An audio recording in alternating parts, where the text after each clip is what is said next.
ရင်လေးစရာကောင်းတဲ့ဂျေရန်ဆန်ချိုရဲ့အနာဂတ်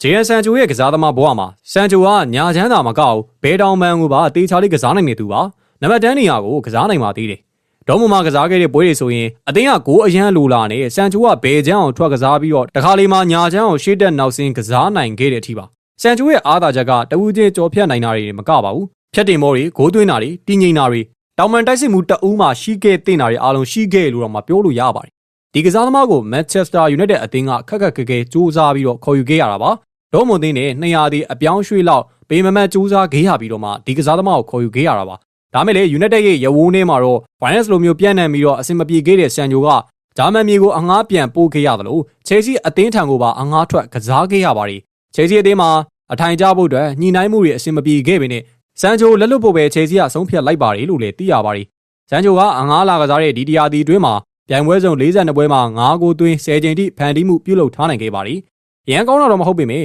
အဆိုးဘက်ကိုလည်းမရောက်ခဲ့ပါဘူး။ပြန်မြအားဖြင့်မဆိုးတဲ့အခြေအနေပဲဖြစ်ပါတယ်။ဒါကြောင့် Chelsea ဘက်က9တန်းပေးပြီးတော့ United ကိုပြန်လွှတ်ခဲ့ပါတယ်။ဘယ်နေမီမှာမှအထိုင်မချခဲ့တဲ့ဆန်ချိုက